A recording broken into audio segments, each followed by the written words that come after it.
The sound of a fork scraping against a plate has never bothered me before. But tonight, every noise feels sharp, like the air itself is holding its breath. The kitchen light hums above us, casting a yellow glow over the chipped table we've had since I was a kid. My mother sits across from me, shoulders squared, her eyes cold enough to make me want to look away. I don't. She doesn't waste time with small talk. Instead, she reaches for the folder sitting beside her plate and slides it across the table toward me.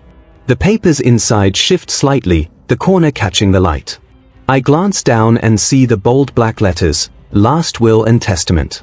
I've made my decision, she says, her voice even, like she's reading from a script. You won't see a penny. The words hit me harder than I expect, though maybe I shouldn't be surprised. I've heard the same message in smaller doses for years. Her disappointment in me, her preference for my sister, her quiet ways of making me feel like the family's spare part. But hearing it like this, so final, makes the room feel colder. I let the words hang in the air, not rushing to respond. Instead, I glance at the papers, noticing how her hand still rests lightly on the folder, like she's staking her claim. The smell of overcooked green beans lingers between us, but I push my plate slightly away. My appetite is gone. You won't see a penny, she repeats, almost as if testing whether I heard her the first time.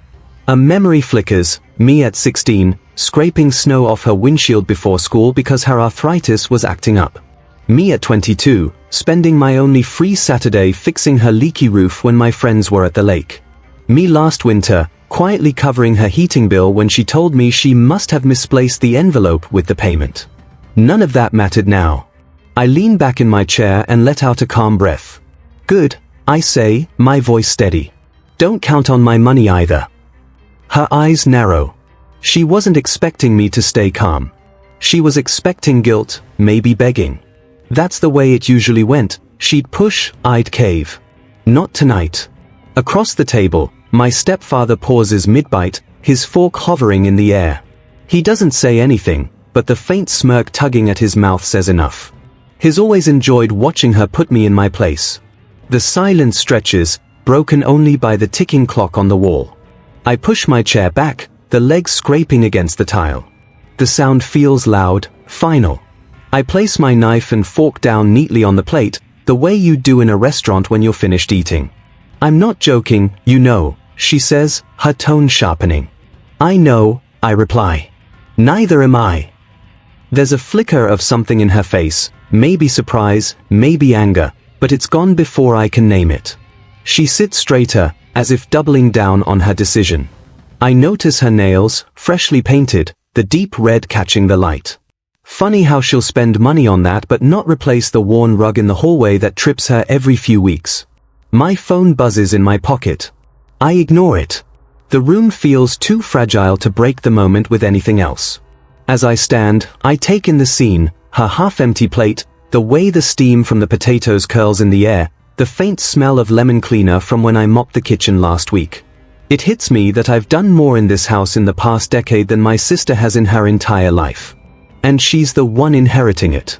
I take a step toward the doorway, but she speaks again. You'll regret this. One day, you'll wish you hadn't walked away.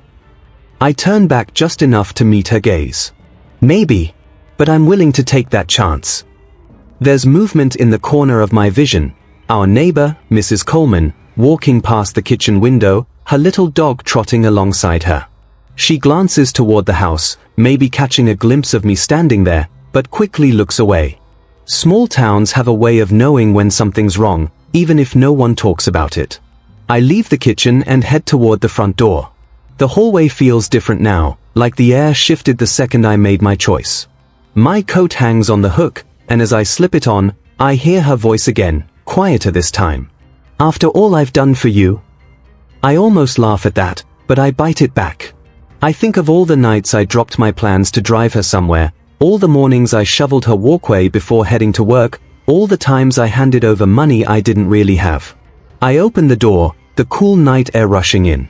The sound of crickets fills the space behind me. I step outside and close the door gently, not slamming it, not making a scene. Just closing it. The porch creaks under my weight as I step down onto the driveway.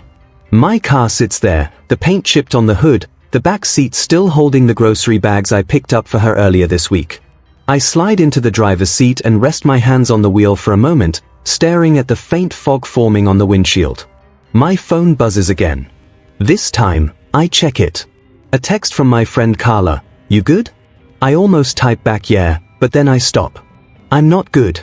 Not yet. But I'm done pretending everything's fine. I start the engine, the low rumble breaking the quiet. As I back out of the driveway, I glance once at the kitchen window. She's still sitting there, the folder in front of her, staring down at it like she's reading something only she can see. The streetlights cast long shadows across the road as I drive away. I don't know exactly what's going to happen next, but for the first time in years, I feel like the weight on my shoulders might actually be lifting. Tonight wasn't just about the will. It was about every choice, every slight, every unspoken expectation that's been hanging over me since I was old enough to understand what favoritism feels like. And for the first time, I chose myself. The first morning after I left her kitchen, I woke up before sunrise. It wasn't because I had anywhere to be, I just couldn't sleep. The house felt unusually quiet. No phone calls asking if I could swing by the store. No buzzing texts reminding me to pick up milk. I sat on the edge of my bed, staring at my shoes for a long time before finally slipping them on and heading out to the porch. The air was crisp, the kind that makes your lungs feel fresh and raw at the same time. Across the street, Mr. Daly was already watering his lawn. He waved, and I waved back, pretending everything was fine. In a small town like ours, pretending was easier than explaining. By the end of that first week, I had made my decision. I wasn't going to check in on her. No groceries. No paying the light bill. No stopping by just to see how things were going. It wasn't anger driving me, it was exhaustion. Years of carrying someone else's load had worn me down. On the second Tuesday, I drove past her street on my way to the post office. Her car was still in the driveway, the front blinds closed tight. Usually, by mid-morning, she'd be outside fussing with the mailbox or sweeping the porch. Seeing the house so still made something twist in my stomach, but I kept driving. That same afternoon, I ran into Mrs. Coleman at the grocery store. She was holding a small bag of apples and gave me one of those knowing looks only neighbors can give. "Haven't seen you around your mom's place lately," she said, almost casually. "Been busy," I replied, trying to keep my tone light. She hesitated before adding, "Well, I think she's been keeping to herself. Just hope everything's all right over there." I nodded and pushed my cart forward, eager to escape the conversation. But as I walked away, I caught her frowning, as if she wanted to say more. By the third week, the whispers had started. You can feel whispers in a small town even before you hear them. The way conversations pause when you walk into a store. The side glances exchanged at the gas pump. People might not know the details, but they can smell trouble like rain in the air. One afternoon, I was filling up my car when I heard two women at the next pump. "I heard she's not helping her mother anymore," one said in a low voice. "After all those years?" "That's cold," the other replied. They didn't know I was right there, but I didn't turn around. Let them think what they wanted. No one had seen the years of unpaid bills, the quiet sacrifices, the constant criticism. That weekend, my sister showed up. I knew she had because Carla, my friend who works at the coffee shop downtown, texted me, "Saw your sister at the diner." Looked like she was in a hurry. It didn't take long before my phone rang. I recognized my sister's number instantly. For a moment, I thought about letting it go to voicemail, but I picked up. "She says you've abandoned her," my sister started, her voice sharp. "I told her I was done," I replied evenly. "She's your responsibility now." "She's not my responsibility," she shot back. "She's our mother." I almost laughed. "Funny, you didn't think she was our mother when you disappeared for the last 6 years." She went quiet for a second, then hung up. I stared at my phone for a long moment before putting it down. Meanwhile, my own life started to shift in small ways. Without the constant pull toward her house, I had more time in the evenings. I started cooking real dinners for myself instead of just grabbing takeout on the way home from her place.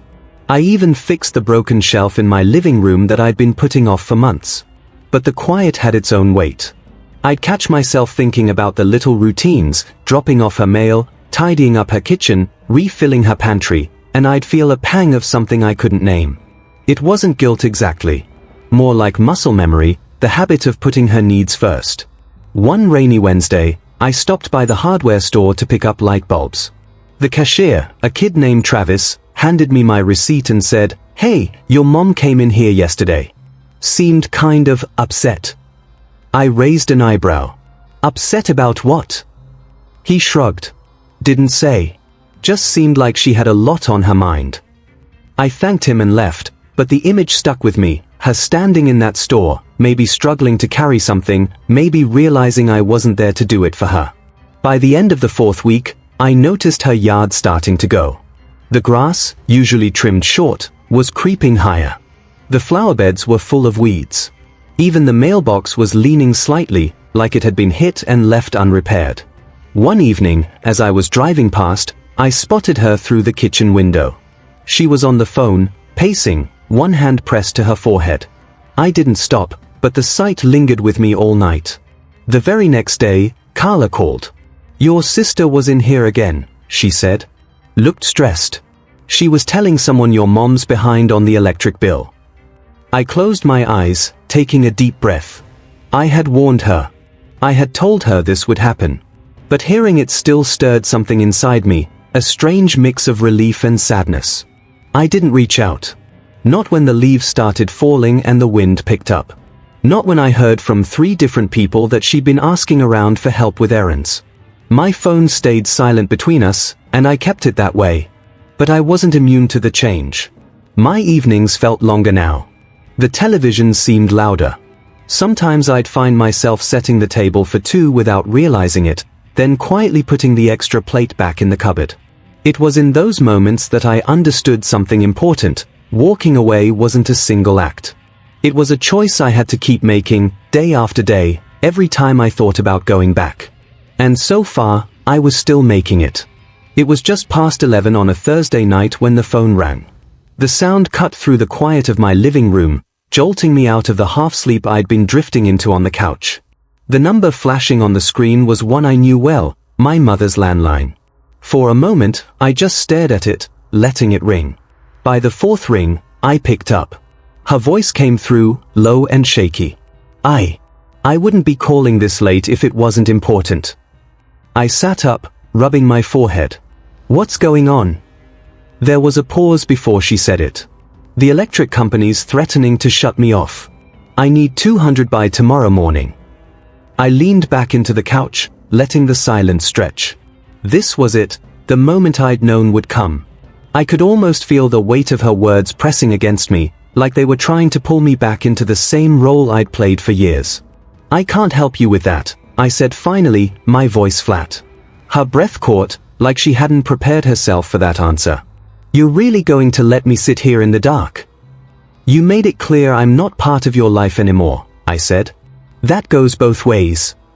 The line went quiet except for the faint hum of static. Then her tone shifted, sharper now. "You've changed. You think this makes you strong? All it makes you is cold." I swallowed hard. "I've been cold for a long time. You just didn't notice." I hung up before she could reply. My hand stayed on the receiver for a second longer than it needed to, my heart beating faster than I wanted to admit. The next morning, I was pouring coffee when my phone buzzed again. This time it wasn't her, it was my sister. The text was short, "Call me now." Against my better judgment, I dialed. She answered immediately, her voice brimming with irritation. "What's wrong with you?" She told me she called last night. "You turned her down?" "Yes." "You're unbelievable," she said. "She's our mother. She's old. She needs help." "She needed help when you were gone for 6 years, too," I said evenly. That's when she switched tactics. "Fine. Keep acting like you're the victim. But when she's gone, you'll have to live with yourself." "I already do," I said, and hung up. By Saturday, word had gotten around. When I walked into the hardware store for some screws, the guy behind the counter gave me a look that wasn't quite judgment, but wasn't friendly either. People didn't need all the details to pick sides, and in this town, sympathy usually went to whoever looked the most fragile. Later that afternoon, I was sitting in the park with a paperback when I heard someone calling my name. I turned to see Mrs. Coleman walking toward me, her little dog pulling at the leash. "Your mom's been calling around for rides," she said without preamble. She asked me, "But I don't drive after dark." I nodded slowly. "Thanks for telling me." "She doesn't seem well," Mrs. Coleman added, her eyes searching my face. "Just thought you should know." "I hear you," I said, though I made no promise to do anything about it. That night, I found myself pacing in my kitchen. I wasn't second-guessing my decision, but I could feel the pressure building, calls, whispers, people trying to make me feel like I'd crossed some invisible line. The truth was, I'd crossed that line the night I walked away. The following week brought a new turn. I was in line at the diner for coffee when my sister walked in. She spotted me immediately and made a beeline for my table. "You've made your point," she said, dropping her purse onto the seat across from me. "But this is getting ridiculous." I stirred my coffee, refusing to meet her glare. "You're the one she left everything to. Step up." "She didn't leave me a dime yet," she snapped. "And she's not exactly easy to deal with right now." I looked at her for the first time. "Welcome to the last 20 years of my life." She rolled her eyes and pushed back from the table. "You're impossible." She stormed out without ordering, leaving her chair rocking slightly behind her. The next night, my mother called again.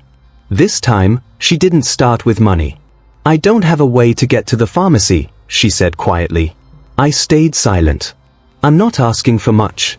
Just a ride. 15 minutes. I could picture her sitting at the kitchen table, clutching the phone with that stubborn tilt to her chin. "No," I said, my voice firmer now. "You have other options. Use them."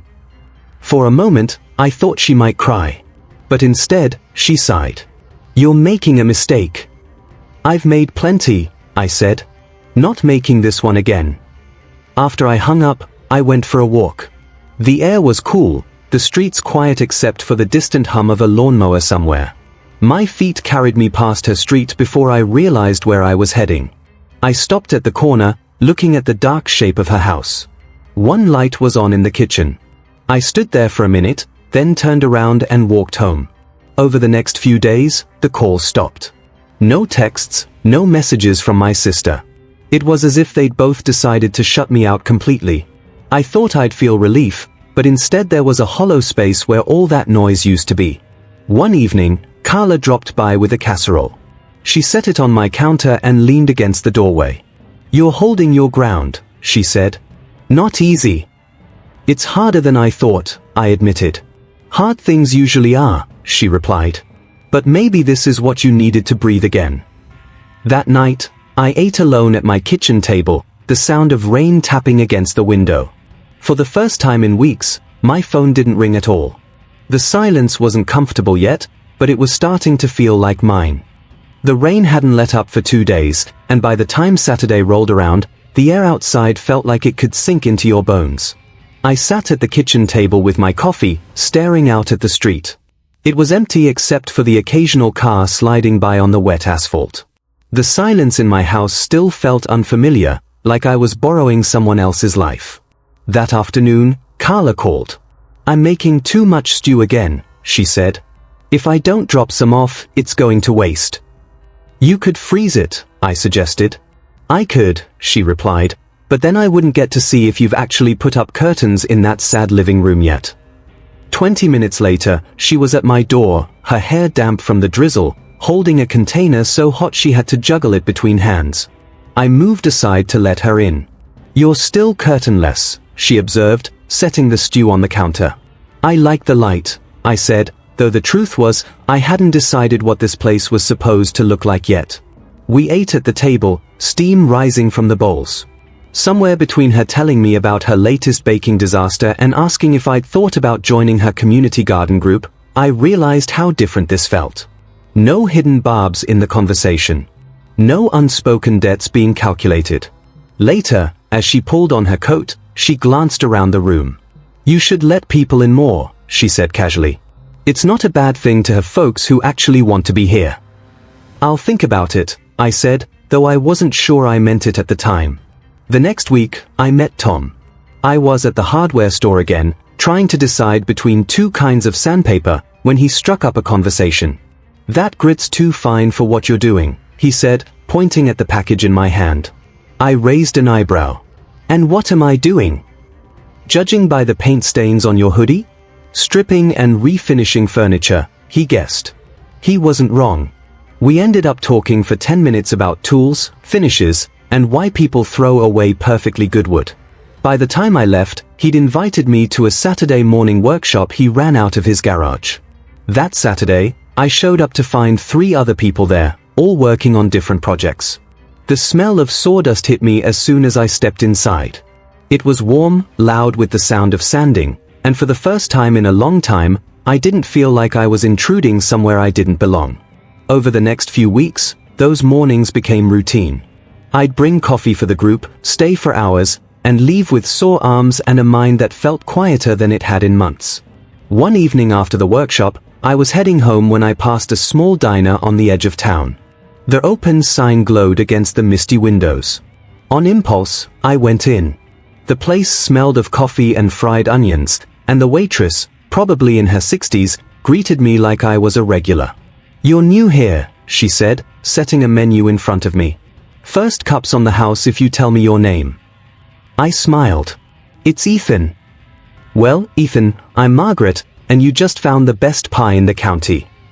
By the time I left, I'd learned she ran the place with her nephew, that they kept a jar of puzzle pieces on the counter for customers to add to, and that Thursday nights were open MIC nights. It wasn't much, but it was something. As winter began to loosen its grip, I noticed a shift in myself.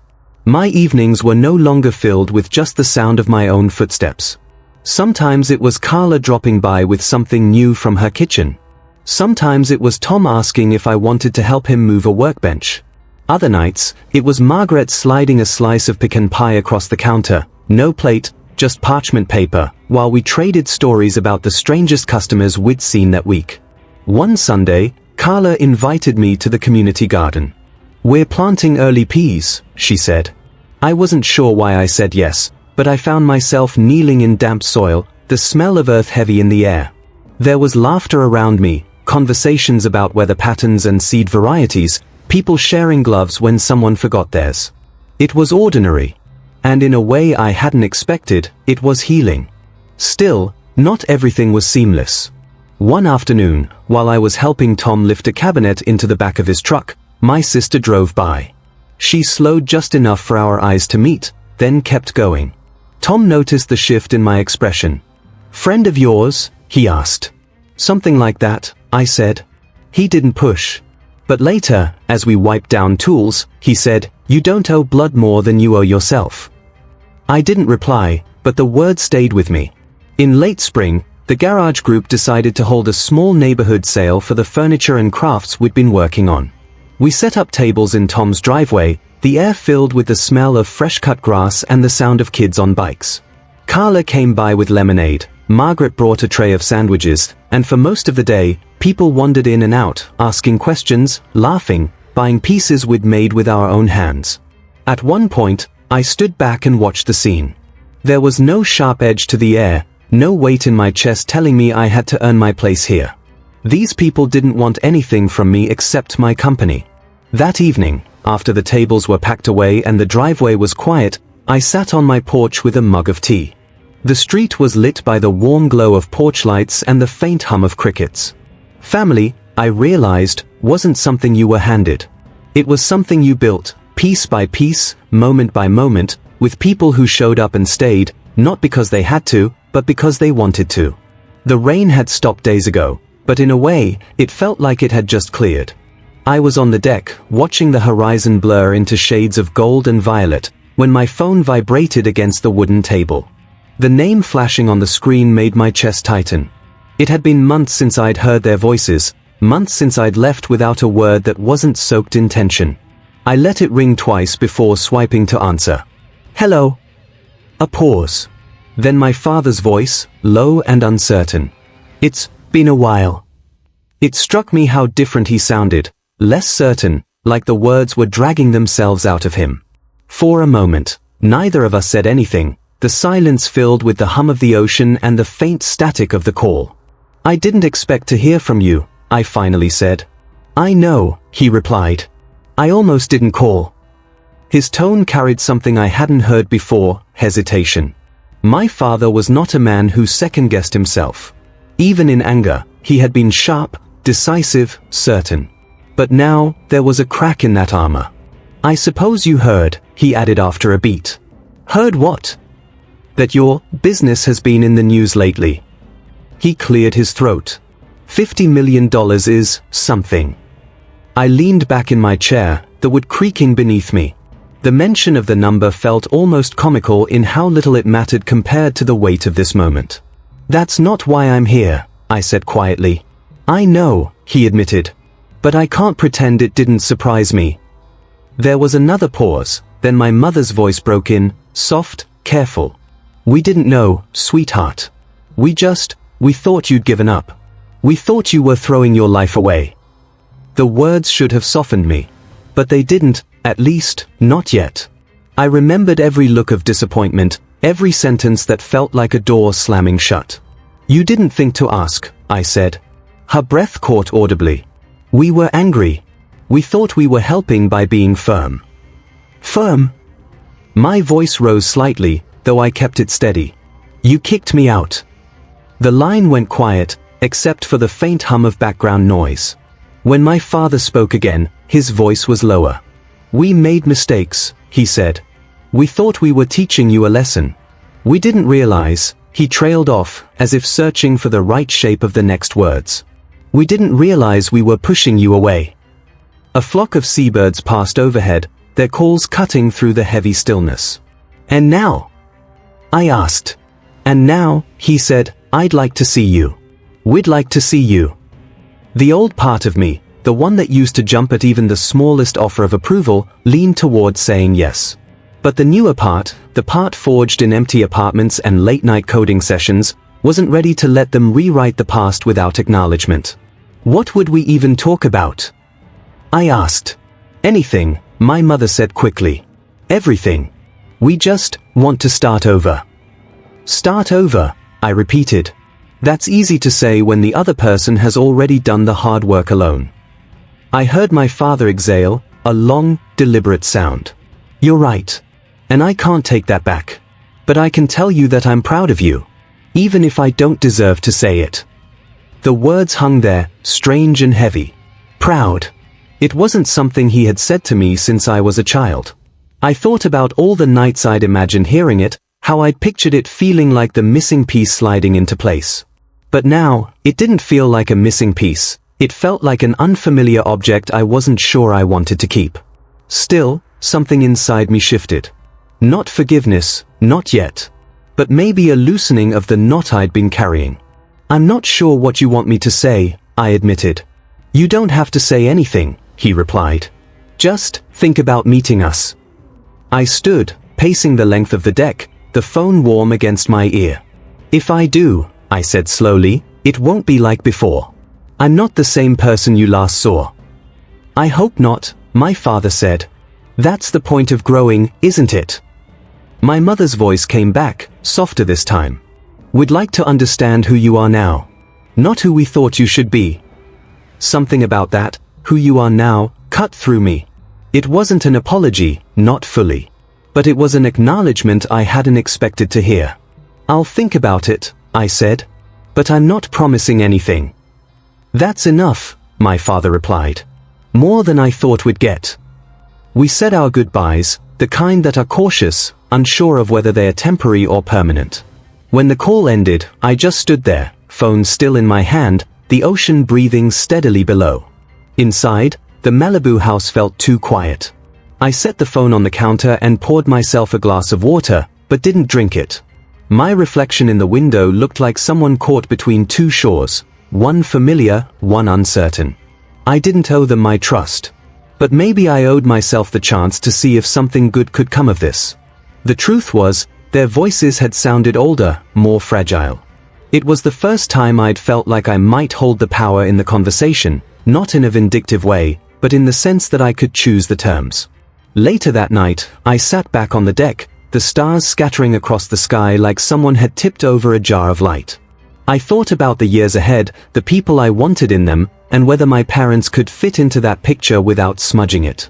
The call hadn't fixed anything, but it had shifted the ground just enough for me to see a new path, one I hadn't been willing to consider before. For the first time in a long while, the idea of talking to them again didn't feel like reopening a wound. It felt like testing the strength of a scar. And maybe, just maybe, it was worth finding out if it could hold.